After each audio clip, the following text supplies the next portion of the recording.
Mr. Forrester is a class of 1957. He's a third-generation Randolph-Macon and has a daughter who is a fourth-generation Randolph-Macon student. After leaving Randolph-Macon, Mr. Forrester served in the U.S. Marine Corps and retired after 28 years with Trigon Blue Cross Blue Shield. He's been active with Trinity Methodist Church and in a variety of other ways and active with the college. Thank you for coming today. My pleasure. And we'd really like to start with finding out how you heard about Randolph-Macon. Now, as a legacy, but how did your family come to be connected to Randolph-Macon College? Well, I've really never heard of any other college. My grandfather, like you said, was the first generation and a minister, and there have been many ministers in the family. Then my father attended during the Depression years, and I really didn't know of another school.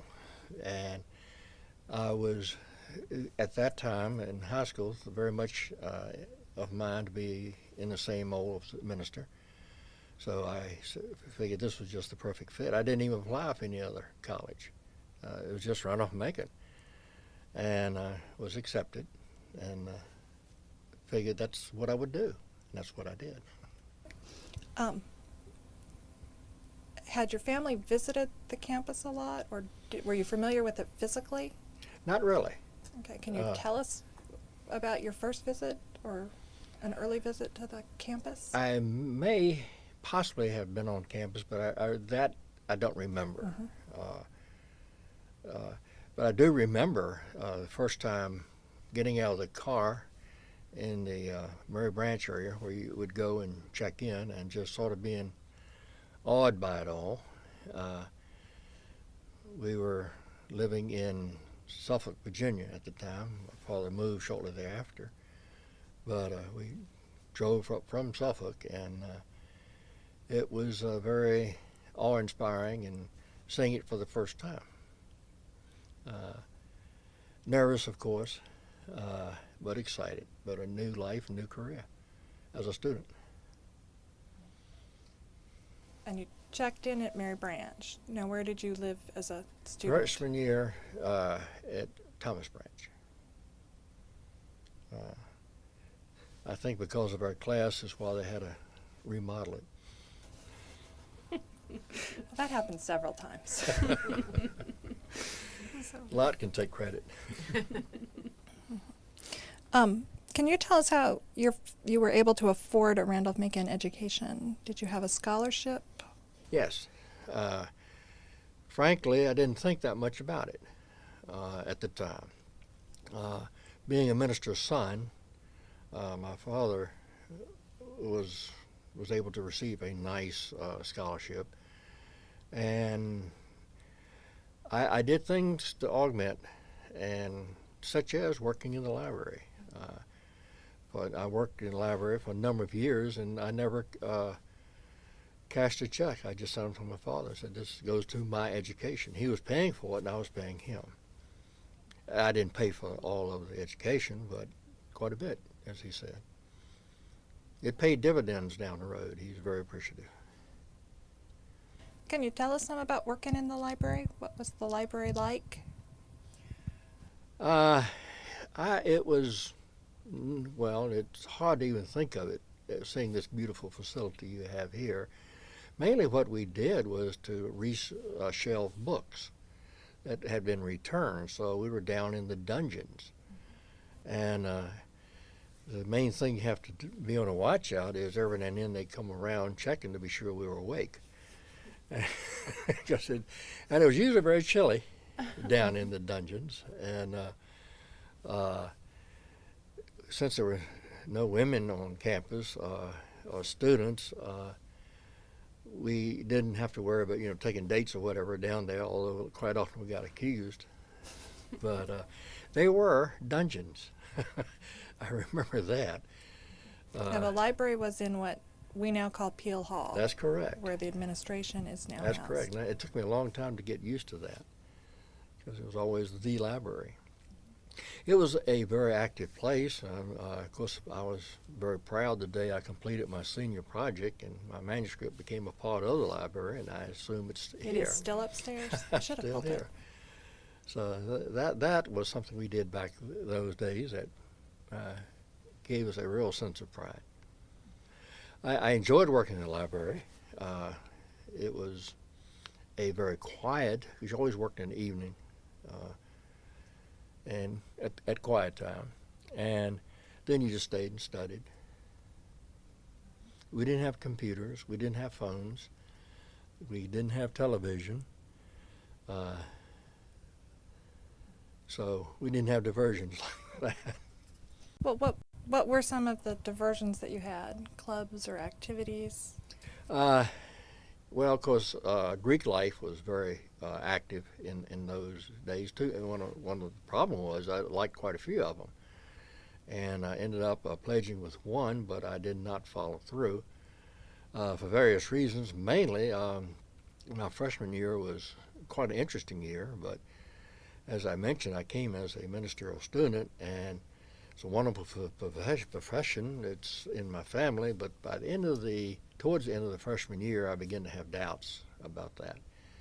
And it's not an easy decision because your father has proudly all over the conference, proclaimed his son is carrying on the tradition. And so you don't just wake up one morning and say, I'm no longer wish to pursue this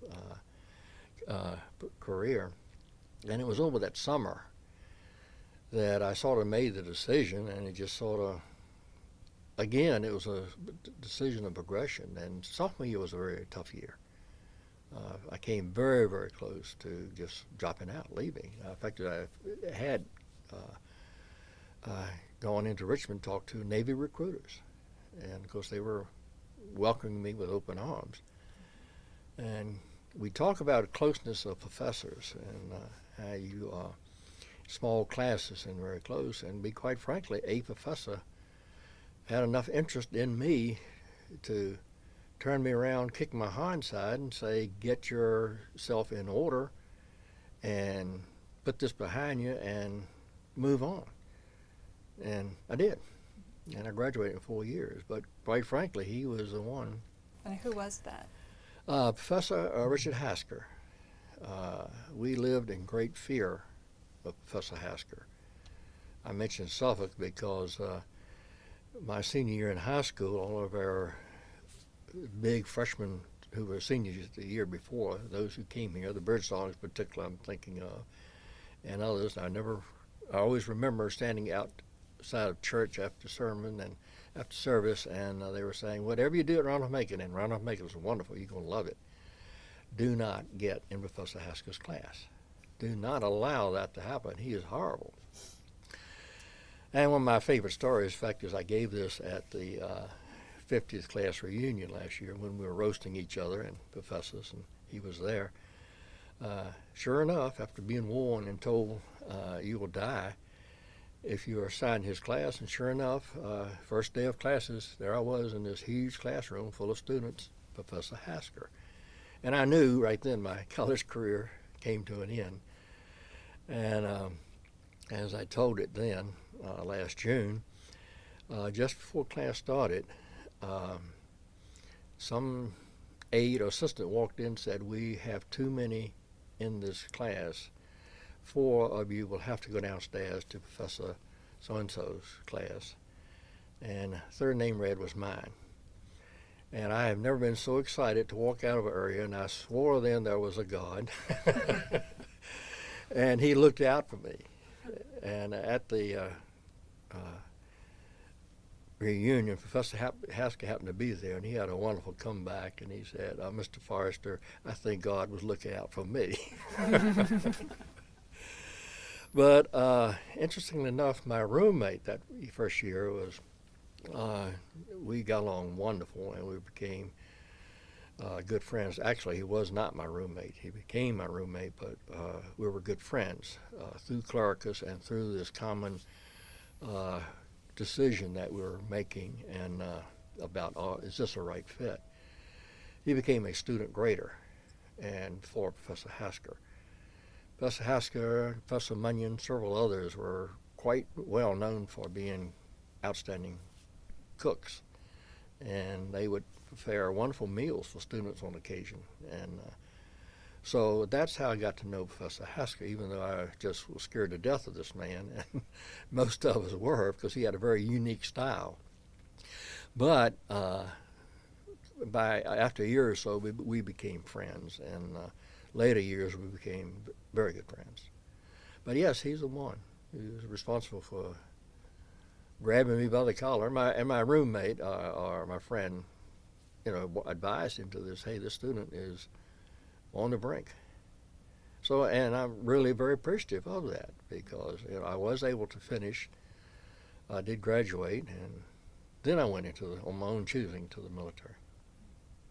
Now, Dr. Hasker taught English. That's correct. Saying 30 years later, when I was here, he was still feared. But yes, was he feared then? Oh yes, yes. And revered. A lot of people hated him, but thought he was, and but said he was the best professor we had. They said that about a lot of professors. He's all very good. demanding. But you were a history major? That's correct. Correct. So, who in the history department inspired you? Or is Dr. that just Mabry. an interest? Dr. Mabry, I just really related with him. At this time now, I wasn't sure what my life profession would be, where I was going, and I didn't worry about it too much, because back then, of course, military was a good option. And the Korean War was over, the Vietnamese War had not started, but they were still military was still very powerful in people's thoughts and minds. None of my family had been military, but Dr. Mabry, I just enjoyed his classes, and as I mentioned, I had a trunk full of letters written by a sergeant in Jeb Stuart's cavalry and the 9th Virginia, and he was very interested and said I had something of great historical value. Many letters were written. Each letter told a story, and I had many letters. And he went through the war. At the very end of the war, this relative was captured and died years later. But a beautiful account, and the history of the letters themselves are fascinating. But anyway, working with him, I decided that would be a wonderful project. It would be to give a history of the letters, one, two, going through the letters, giving the historical background, the footnotes, and so forth, and then, of course, the letters themselves, which you have in your library. So that's how I got mainly to history, and Dr. Mabry. Dr. Mumaw had a lot to do with it, and others, quite a few others, of course. You mentioned a little bit back, and I wrote it down, student graders. Yes. That's a new one. I haven't heard anything about student graders. What did student graders do? Student graders were exceptional students. Not me, but my roommate, who, A plus or whatever. And many of the exams, quizzes, whatever, particular quizzes now, would be true or false, multiple choice, easy to grade. So each professor, if they wish, could appoint a student to grade those papers for a nice little fee. Coffee money, if you wish, but, a little fee for weekends or whatever. And so my friend became a student grader, and for years did that. Okay. It's just hadn't read anything about student graders in any of the things I've read. Sort of a reward for being very, very smart. You've mentioned the one friend who was a student grader. Were there other important relationships? My class? Mm-hmm. Well, yes. Or the surrounding classes? Well, yes. Gosh, I don't know. If I start naming some, I'll leave out a lot. Being in a clericus, I got to know a lot of those members. Many of them, of course, are very active in the ministry. Most of them are retired now. Don Traylor, Dick Ferris. Oh gosh, so many more. I saw many of them just this past June. But of course, some of them got rather upset with me. Not the ones mentioned when I did make the decision to leave, which again had impact. And then I went, like I say, with the fraternity. But my grades, as I was mentioning, was not too good in the freshman year. I did turn it around, thank goodness. But you have to have a decent grade to get into the fraternity. And so most of the fraternity members, many, were clericus, and they did not like the idea of my decision, and I understood that. Maybe not as well then as now. But they were better, and I was better, so I decided to become independent. And independents were quite strong. Several of my friends wanted me to go to this or that fraternity, but in fact, it's my senior year. We had the student body president of the student body. I was president of Walter Hines Page, and I get snickers from my daughters, but I was head cheerleader. They could not believe that their father ever did such, but that was an awful lot of fun, being a Randolph-Macon cheerleader. And I was very proud of the fact that my senior year I was a head cheerleader. It would have been much more fun now, of course, with the ladies present, but there were very few women back those days. You mentioned the Walter Hines Page Club. Yes. We have information on the Walter Hines Page Club and that it existed. We don't know what it did. What was your purpose? Dr. Mabry was a faculty sponsor. It was a history club.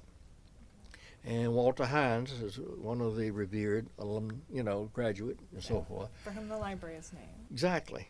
So we studied him. We had lectures on like Senator Scott, Scott from Pennsylvania, a graduate Randolph-Macon. He is part of our history. So it was a discussion group led by various members of the faculty. Dr. Brown,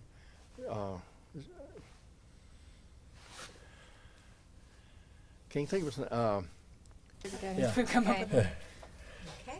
Dr. George Brown Oliver was very active. In fact, quite often he gigs me about some of the meetings, and he tells me about things that I did of which I have no memory, so I can't question him.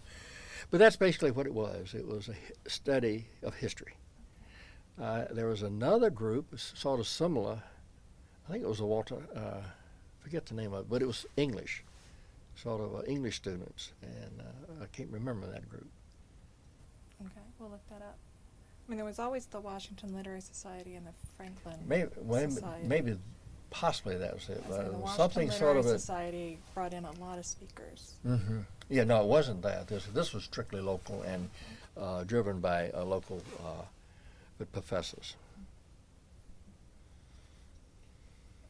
Can you tell us a little bit about what you did after graduation? Certainly.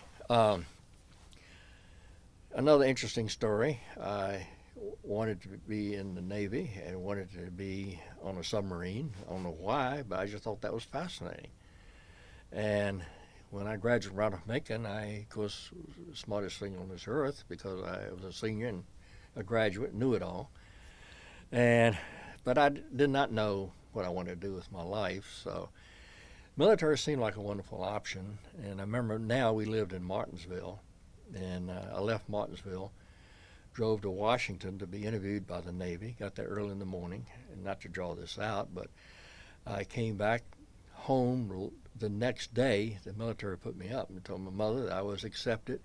I'm now in the Marine Corps.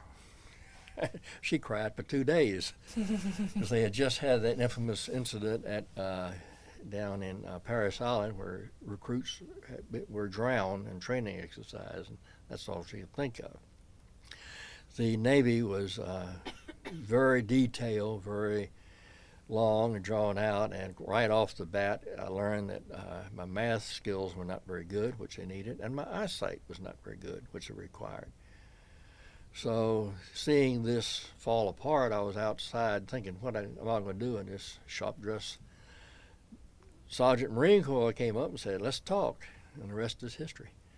I spent 6 years in the Marines, most of the time in the 1st Air Wing in Japan, and then a total of 28 years with the Reserve, and graduated. I retired as a colonel in the Marine Corps, and still very active in Marine Corps associations and so forth. But it was a wonderful decision to do that. It was not easy because, like every second weekend in May, it was Mother's Day, and my wife would always fuss because she had 3 little kids, and I had to go off and drill. And when I did retire, we looked back on it, and they were good years, and we still enjoy the benefits. Health-wise, health coverage, and my wife loves being able to go to PX without me. So does my mother-in-law. Okay. How did you stay in contact with the college after graduation? That's an interesting story. I've talked a lot about it because I didn't. As I have said, when I graduated, I figured, well, I paid you guys for tuition. In return, you gave me education. We're even. I'm out of here and gone. And frankly, I wasn't that close for years. Well, being overseas, immediately years afterwards, and starting my own life, getting married, raising a family. I thought it was very important to at least make my donation to Randolph-Macon. And as each year when they came out with a list of donors and next to it in parentheses how many years, I sort of liked that. When it got to 20, 25, and one year they left it out, and I'll never forget, I got very upset. Sent them canceled checks, and they apologized, and it was still in there next year. And I was very proud of myself. I remember Randolph-Macon gave them a good $25 every year. I got quite mad at Randolph-Macon on instances. Being a military personnel, I did not like the idea of a pacifist being a speaker, Cassius Clay or Muhammad Ali. I didn't like that one bit and fussed at it. I don't think I'm alone when I say I was most upset when a building where we used to live in, the old gym, was torn down. A lot of us were very upset, especially when they just used it to put a fountain up. Well, the fountain is beautiful and the children love it and all, but we thought, just to say, hey, you're in the way. It was the second oldest gym in the South, and it's very, very historical.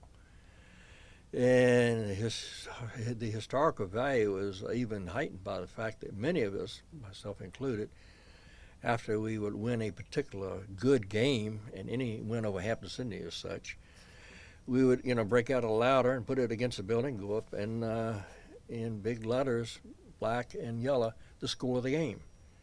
And you'd go up and put R, then someone else would put M, and someone C, then, so it would be many taking part of RMC 84, Hampton Sydney 62, let's say. Mm-hmm. So that was part of our history. That was part of our connection. And even though there was many explanations and rationale, it still made us mad. So for years, I really didn't have any connection. And then my oldest daughter graduated from high school, St. Catherine's, and went to William and Mary. And right behind her, my other daughter, Rachel, started looking around, and one school she was very interested in was Randolph-Macon. And that I was very proud. She was interested in others, but I'll never forget the day John Clonkwright, I talked to him, and I said, John, what's the status? And he said, legacy rules, your daughter has been accepted. And I was mighty, mighty excited and proud. I'll never forget walking into the room. She didn't know. She had no idea, and she was a bit nervous.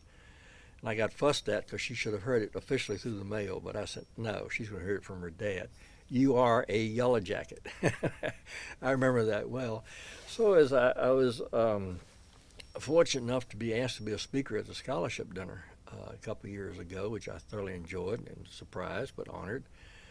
That day began two things. One, beginning of my daughter's connection as a yellow jacket, and two, beginning of my reconnection to the school as a yellow jacket, because not too long afterwards we were out here for Parents Weekend. Hey, well, let's go to a football game.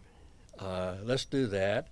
So slowly we became involved again with Randolph-Macon, and it was a nice experience. I thoroughly enjoyed it. It was interesting because now the campus was swarming with most attractive students who were not here when I was here. To be honest, and I told this in the scholarship dinner, I was most upset in the early 70s when women were admitted. I think a lot of us were, because we were real good at looking backwards and didn't like it one bit. Then I fast forward to that just scene. I say that same person is that happy dad who told his daughter, "You are going to be a yellow jacket." And it went on even to say that the girls, the women of Randolph-Macon are much smarter than the boys in Hampton Sydney any day. And they seemed to like that, but it was a lot of fun. Well, about this time, my father was in very poor health, and he was very fond of Randolph-Macon. They saw fit to bestow the honor upon him, a Doctor of Divinity, and he really liked that. I'll never forget when he went home that same day, our wonderful lady who lived close by came and said, "I'm so happy you're a doctor. I have this disease that I want to talk to you about." So that was his first experience as Dr. Forrester. But, we were proud of that. And when my father passed on in his will, the college knew about it, but he left a nice sum to Randolph-Macon. And I came out and met with Ned Moore, who was director of development, and got to know Ned, got to know Ike Carter and a lot of others, and discussed leaving this money and how to use it. And Ned came up with a wonderful idea, and that is, why don't you work towards a family scholarship? Because now you have a daughter who just graduated, and 4 of you here, so the Forrester Family Scholarship. And I thought it was a wonderful idea. And so that's what I did. His money was a startup for that. In the meantime, the money earned would go to buy books for the library. So over the years, I think, in fact, as I have it at home, a list of, annually I would be sent a list of books that the library purchased. And it was one of the saddest, wonderful, sweetest letters I ever got was from the librarian. When I had funded the scholarship, this no longer happened, and how happy she was that it was a funded scholarship, but how sad she was they were not going to be receiving any more books. And I really cherished that because it was fascinating, and told how much they appreciated, that gesture. And I, of course, still have that letter. So it still grows, and it's still growing, and thanks to the Frank Brown Challenge, it's going to be a sizable scholarship soon. So doing all of this, I became reconnected. Ned asked me would I be a fundraising chairman that year, and my theme could be the legacy. And I thoroughly enjoyed that. We had a very good year. We set our goal at $1 million. It had never been reached before, and we missed it by 14,000. Came close, but we didn't get there. But still, it gave us a goal, and now we're reaching it on a consistent basis. I was asked and honored to be on the Board of Associates. Became a member of the President's Society. I am on the executive committee of the Board of Associates and President's Society. I have just enjoyed coming on campus and being a part again, and with my daughter, she stayed active, and I think still is. So it's been nice. It's been especially since I retired, I could devote more time to this. So you have 2 son-in-laws. That's true. I don't know if I can bore everybody with my favorite story, because most fellows can't say this. People like Mike Carter and Susan Donovan would probably scream and holler if they heard it again. But my oldest daughter, I told you, went to William and Mary, and her senior year, she was crowned queen of the tribe, and we were very, very proud of her. 2 years later, this young gentleman walked Rach into the center of the field, and she was crowned homecoming queen of Randolph-Macon College. Not many fathers can say they had two homecoming queens, my daughters. She had this. We learned later that this was probably one of the first times this young man had met her and escorted her. They all kind of just needed an escort. Well, that young man became her husband a couple years later, and a fraternity brother. A lot of at their wedding, of course, a lot of the fraternity brothers were at the wedding, and one of the brothers and my older daughter became engaged and married.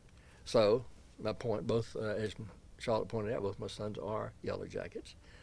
They're both born on the same day, almost the same hour, same year. So that's easy to remember each year. Interesting. And his father was a Randolph-Macon graduate, and members of his family. So we have strong ties to Randolph-Macon. We have about 50 or 60 family members from here, the Joneses and the Earlys. John Paul Jones, the Earlys, the Birdsongs, Forresters, Wheelers. I didn't realize all those families were connected.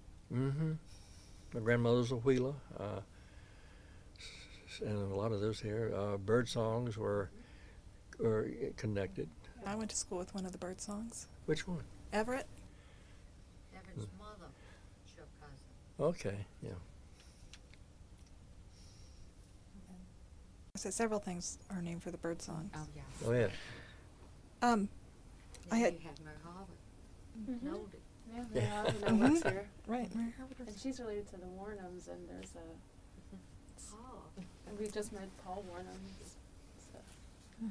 I have one question about the scholarship. Is it designated for a specific purpose, or is it just a general scholarship? Is it? It is general, but it says we would like first to look at the recipient being Methodist and of the state of Virginia, but not necessary. It was not restricted, as I recall. We sort of, being as Methodist orientated and Virginia family, we set that. I remember talking about some other scholarships. I had very proud to have a hand in jump-starting Lester Jackson scholarship and making that a reality. And I thought, hey, how neat now to make that for a black student or so forth. And they said, I was pointing out that's not the way you should do it, because that's very restrictive. It should be open to everybody, and that's what Lester would want. And I agreed. So that's sort of the idea of my scholarship. Anybody should be deserving, but if there's two to look at, and one's Methodist Virginian, that would like to be.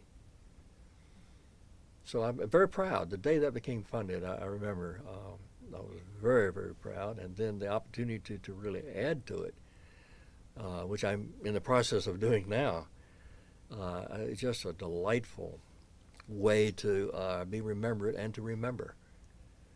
So. Has the Lester Jackson scholarship been awarded yet? It has been awarded. It's Appreciate it. started up again now. I was very pleased to have a role in Lester Jackson's scholarship.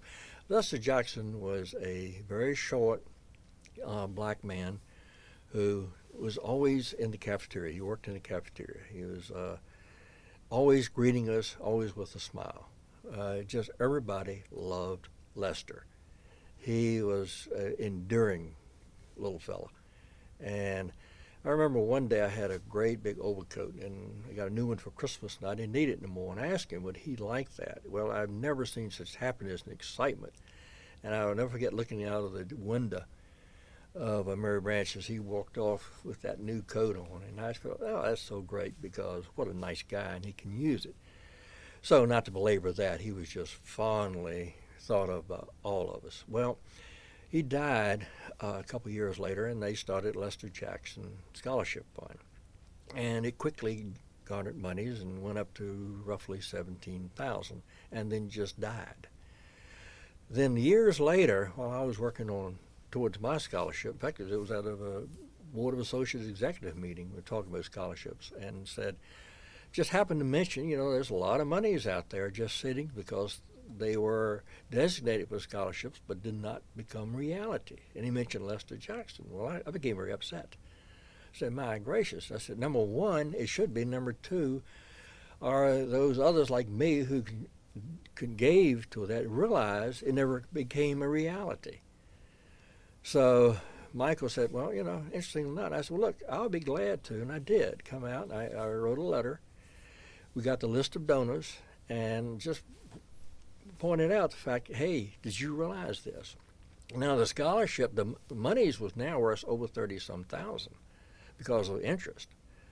But actual raise is what makes a scholarship, and that's 25,000. And we were at that point, 17, so $5,000 or $6,000 short. So, according to Mike, he probably was saying this to make me feel good, but he said we had very serious doubts about this, but said, what the heck? Since you're doing it, have a go. Well, the money came pouring in, if I correct. We reached 25 in days, and I don't know what it ended up well over, but I was very, very pleased to have a hand in that. And Mike has told me they've been researching other scholarships to see if they could do sort of the same idea. So Lester was a very much part of our campus life. He wanted me to mention campus life. Those 4 years were probably some of the best of my life. The best day of my life was the day I got married. I think I should say that. The years in Japan were wonderful because I was one of the very fortunate of that time between the two conflicts, and it was a nice tourist visit. But by and large, the years around Randolph-Macon were very good. Looking back now, you wonder, like you asked, what do you do for fun?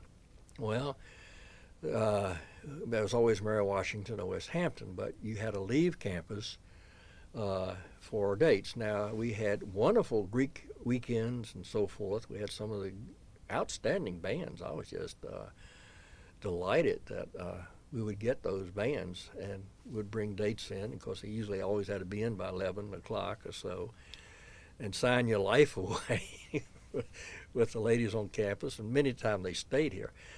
We had clubs like the Walter Hines Page Club. We at the time were very mischievous because we were bored. There was no Brock Center. The library was not a fun place to visit. It was where you studied. There was no fun places in town. A couple beer joints, but most of us were too young to go there and didn't. Our favorite eatery was the truck stop down the road. Is it Davis? Whatever. We would go there because they would come. They knew that, and they'd bring coupons out, and for a couple bucks, we could get a nice meal.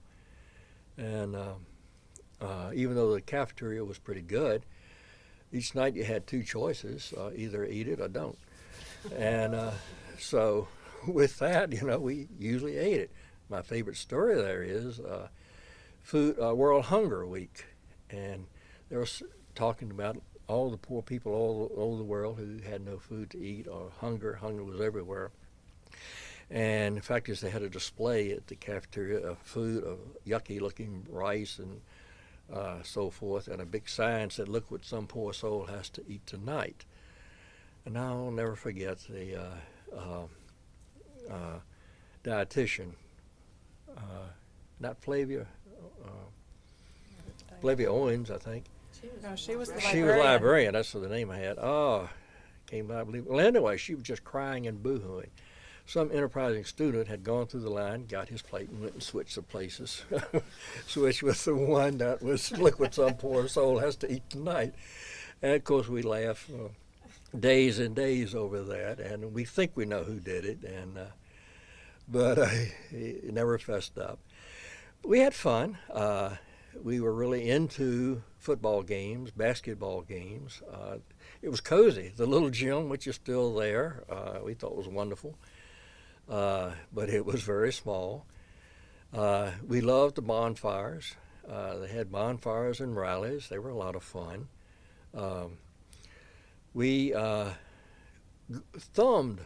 Can you imagine this today? We'd go out to Route 1 and put our thumb out and hitch a ride into Richmond and go to Millen Roads or Tallhammer, something like that, and buy a up-to-date new 33 1/3. Tommy Dorsey, Al Hurt, somebody like that. and then go to Lowe's Theater, and then go out and get a hot dog or pizza, and at night late get back out on Broad Street, and then to Route 1, thumb my way back to Randolph-Macon. Can't imagine that today. And we would even on occasion thumb up to Mary Washington for our dates, and because they had nice places there. But a lot of years I was fortunate enough to have a car, so took the car in, and I enjoyed having the car right off the bat. I love sports. I was very much into sports, but I was not good. I didn't make the team, and I realized that. I was not a particularly good athlete, but I thoroughly enjoyed it.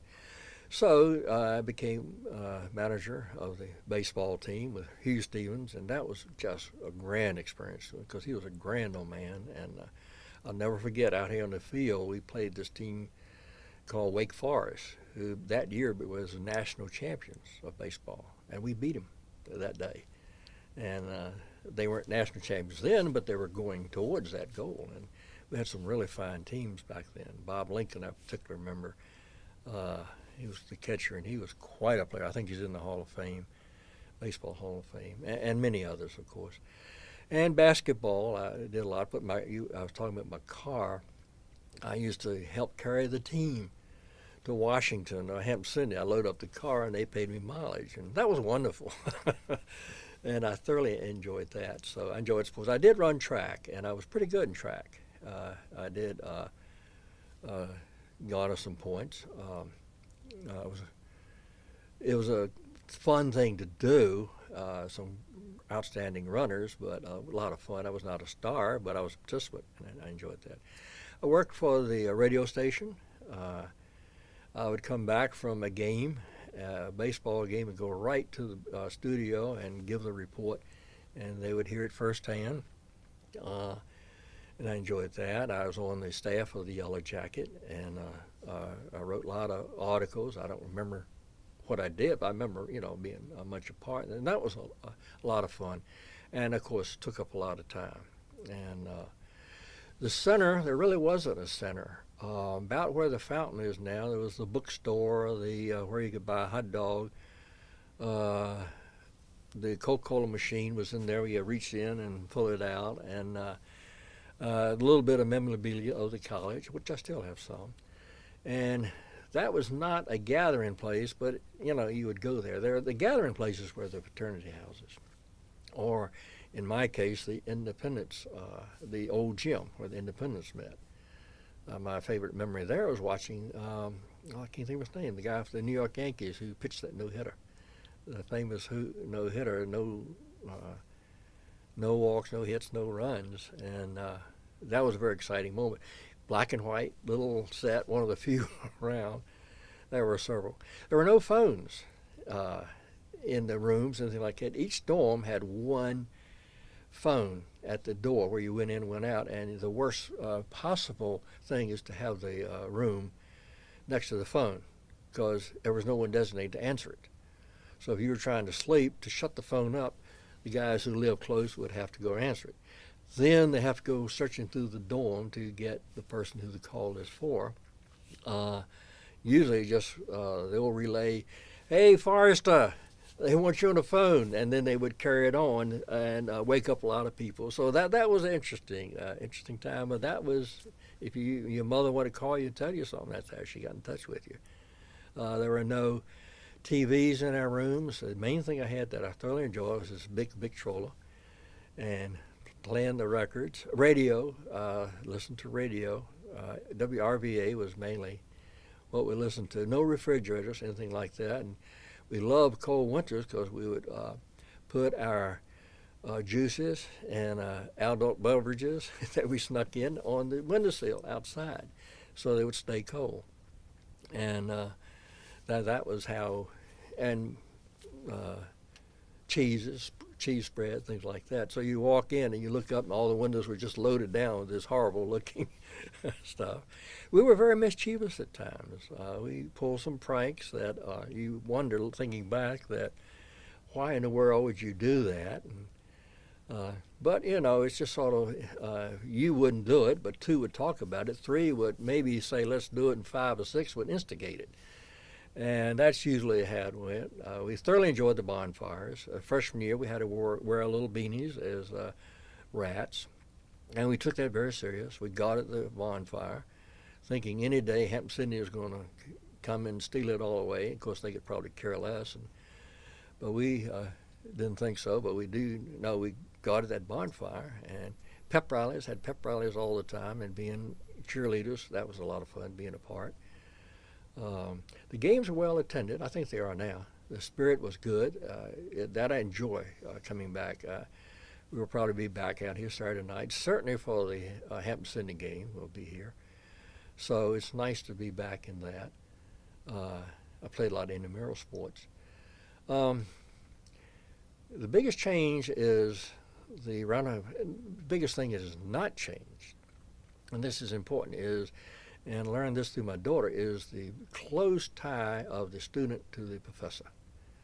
That, I think, is one of the jewels that Randolph-Macon offers, is this, that the UVAs or the VPIs or whatever just cannot offer.